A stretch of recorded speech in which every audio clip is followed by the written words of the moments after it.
Hey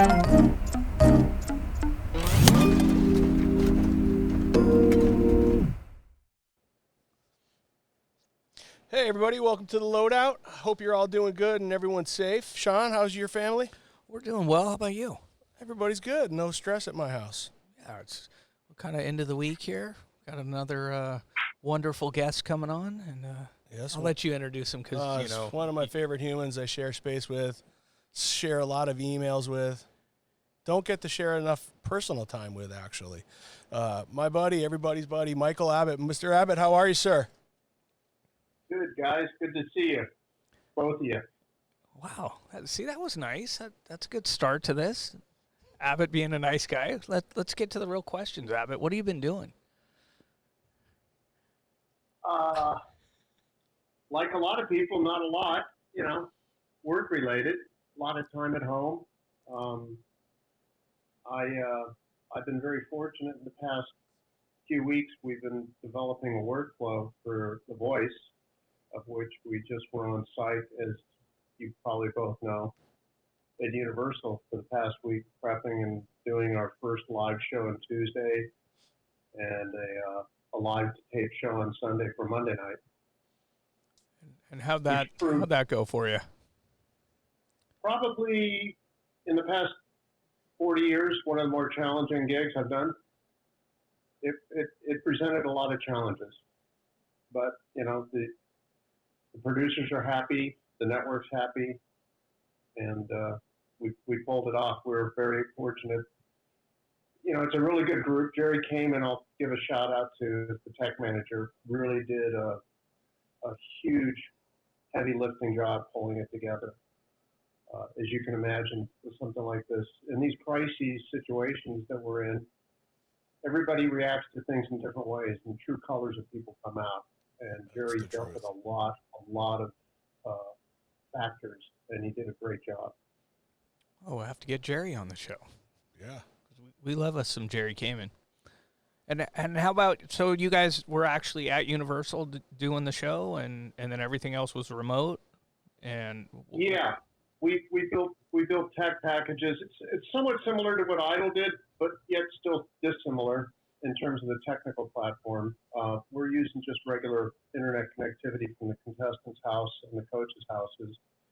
The coaches, a couple are here in LA, one's in Oklahoma, and the other one's in Montana. And, bandwidth is a huge challenge, period, nowadays, with everybody on the internet like this. Yeah.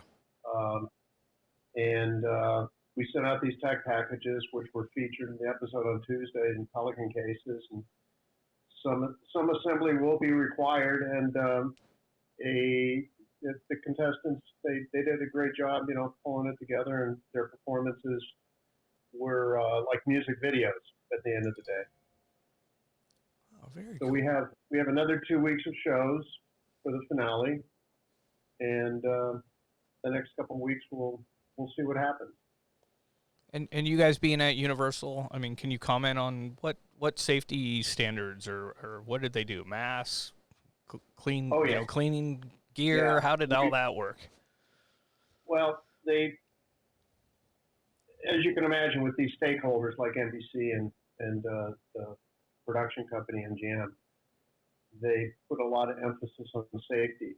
And I saw Jillian's Loadout episode, and she and the union have been doing, I have to say, a great job trying to get in front of the safety issues. But the show, I wasn't privy to how the show safety issues were managed, but Joe Barry, our staging supervisor, was the safety officer. We had Mike, the medic. Everybody was provided masks, gloves, safety glasses. Social distancing is imperative. Sanitation stations are all over the place. They gave us, sanitizing lotion. When we checked in the morning, we had our temperature taken. We were given wristbands to say that we had the test, and then after lunch, we had to take another test for temperatures. And I give you the analogy: I feel safer on that set than I do at the supermarket. Yeah, it makes sense. They brought in a company, ServPro, to do a general sanitizing procedure. and they had some kind of meter that measured enzymes and went into the video trucks, did measurements pre-sanitizing, sprayed a mister nebulizer type device with some kind of solution, and came back in and said, okay, we have this value of contaminants or enzymes. So every day they wipe down the trucks at the end of the day or start of the day. It's a lot of extra procedures and steps. I've been looking at health and safety because I'm concerned, for my well-being and my crew and everybody around us. And coming back to work, when we all get to come back to work on a large scale until this virus is mitigated with vaccinations or proof of antibody procedures, it's going to be a challenge. I got one. I see those Grammys sitting on the shelf behind him. I mean, we all are privy that obviously there will be nothing with audience in the short term.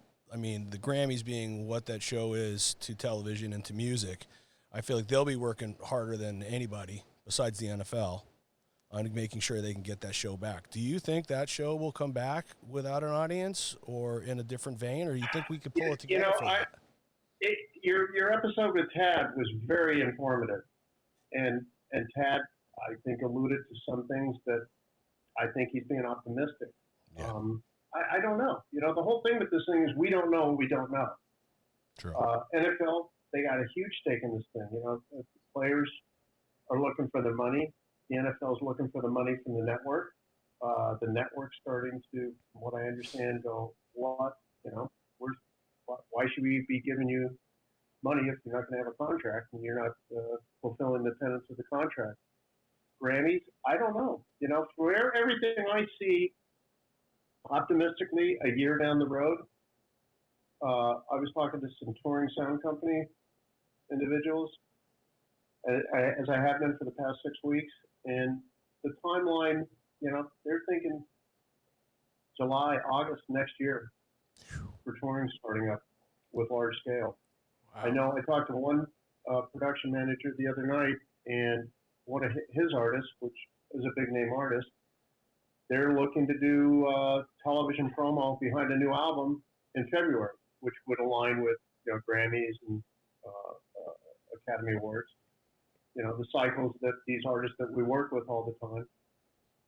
But for BET Awards, I'm hearing different stories on that in the short term. It's a complete unknown, and none of us can predict what's going to happen. And when, in our case, when you take into consideration the LA Health County or LA City, their guidelines of what we can and cannot do with social distancing and stay-at-home orders, all bets are off. It's a gray area. It's a gray area, and I wish I knew. Yeah, no one knows. I will say this, and I'm passing my own personal medical experience. I went in yesterday to Motion Picture out in Calabasas, walked in, walked out, 15 minutes with an antibody test. And I got the results back in less than 24 hours. That's big. Yeah. As all of us, the three of us, we've all done all these shows starting from the beginning of the year to now. I'm shocked that I wasn't exposed to the virus or, asymptomatic. But the test I got back today says I have not been exposed. Now, that's only good for the past 14, 25 days. So who knows what was prior to that. Thinking back to the Grammys in February, there was a lot of people who were sick, and it wasn't like a crush you sickness. It was just something that lasted longer than a normal sickness. And you got to think that was part of it. We knew it was happening in January. We've always worked hurt or sick. Mm-hmm. That's just what we do. Right, you've always had to. Because if you're not feeling good on the Grammys, you still got to do the Oscars, or you got to do, there's so many shows going one after another. You can't get out of the loop, or at least we've been all conditioned that way, that you just play through and whether you're hurt or sick or whatever, you just get through it, and maybe that all changes for everybody, I think, too. Well, this year in particular, look at all the shows that were stacked up on top of each other. I mean, we all were very, very busy and fortunate. In hindsight, it's good that we were that busy, with how we've been shut down. But absolutely, I used to say to my A2s when they come into the booth with me, they're all sniveling and coughing and like, I'm in a shoebox. And I tell the guy, you can't come to work. You can't come to work sick because you're going to get me sick. Right. You know? Well, and then with talent, how do you think that's going to work as far as, since you're on the audio side of it, is every miking up how do you mic people, or they're going to have their own people, or what's the protocol you think going to be there? We were reduced with the amount of people we could have on set for The Voice, and they said, you need to deal with Carson, miking up Carson. And I said, I can't really do that. I'm in the truck right before the show, and, we got things to do. I'm a little busy. So I walked out on the stage, and what I did is I arranged for Carson. We didn't put a lav mic on him. I gave him a hand mic. He had a backup mic, and then he had an IFB and a backup IFB. And I showed him a table. I said, here's the handy wipes. Here's the batteries. I went to Soundtronics, the RF mic vendor, and they sent, we got 8 shows, I think, to do. They sent me, or 8 sequences to do.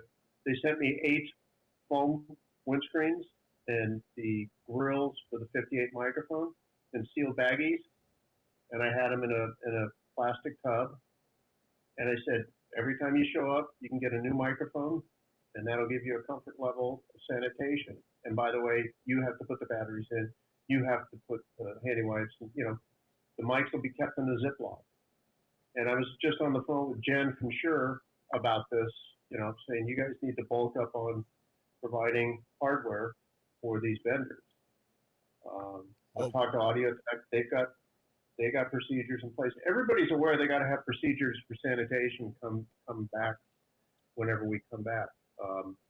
You have on The Voice, they have an area outside the stage where all the gear comes in. It has to go through a sanitation process where they spray that same mister on it, and then it can come into the stage. So the time to load in and load out is going to be, especially on the load in, is going to be considerably higher. And at end of day, every day for audio, we're going to have to sanitize the mics or have time allocated in the mics. There's some inevitable workflows that are going to be added to a production cost. Right. And eliminating people as well to that. So that means more. That's the thing that I'm very, very, very fearful for everybody on both, ends of our workflow. Having on the Grammys, we've got, I think with the IA, it's 55 people on the audio crew. Which, if you think about what gets pulled off, that's still kind of a small number. Right. I mean, for everything. Grammy, that's a crazy show backstage. But how do you do a show of that scale with less people and at the same time, you know what it's like on stage when we're doing set changes? Yeah, everybody's bumping elbows. Yeah.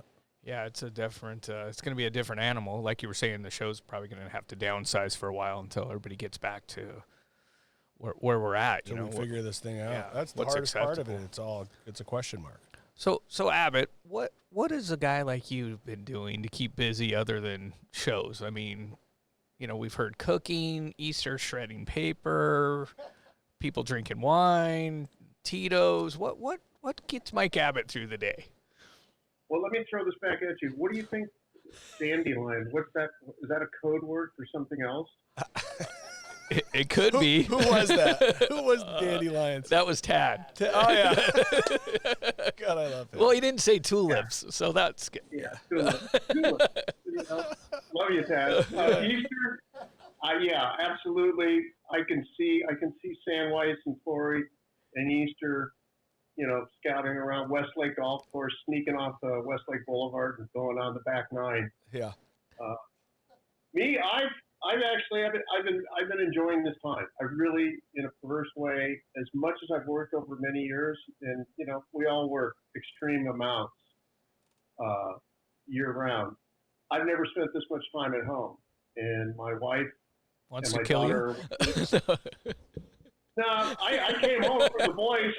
I came home from The Voice the other day, and the two of them were at each other's throats. I hadn't noticed the dynamic because I was just sitting in the middle of, I'm the only male in the house. I got a dog that thinks it's a female. No offense, but it's a little rough. But I've been cooking. I've been losing weight because I'm not eating craft services. Which, by the way, you'll never see craft services again at a show. It'll be box lunches. I've been doing a lot of walking, long walks with the dog up in the hills. I'm out in Oak Park trails, but they're also closed. But people are on those trails as well. We get the police helicopters flying over on Saturday morning telling these hikers to go away. Yeah. I got handed a couple 1,000-page plus tomes on network IT applications. So I want to come out of this with a knowledge base that I don't have right now. And I implore all my friends and associates, take advantage of the time to hone another skill set, in addition to what you do for a living. Sean, I know you have diversified over the years, which, I think it's a great thing. Johnny's always on the edge of trying to come up with things. But I think the time we've been given is kind of a blessing and a curse. Yep. And if you don't maximize and use it and try to innovate, coming out of a crisis, those that innovate and try to move themselves they'll come out at the top of the game, whenever this thing is over. And agreed. Yeah, totally agree. I heard a great thing yesterday from a phone call that Michael Nelson was on, and his quote was, "Stay positive, test negative." I like that. That could be on shirts. Mm-hmm. That definitely is a T-shirt that I want from Apache. I think that's a new Apache T-shirt. I like it. All right. Well, we appreciate you coming by today, and we're glad you're healthy and safe, and your family and everything. And taking time out of your day means a lot to us, and it's always good to see you. Absolutely. Good to see both of you, and stay well. Thanks, Mikey. You need anything, let us know. All right.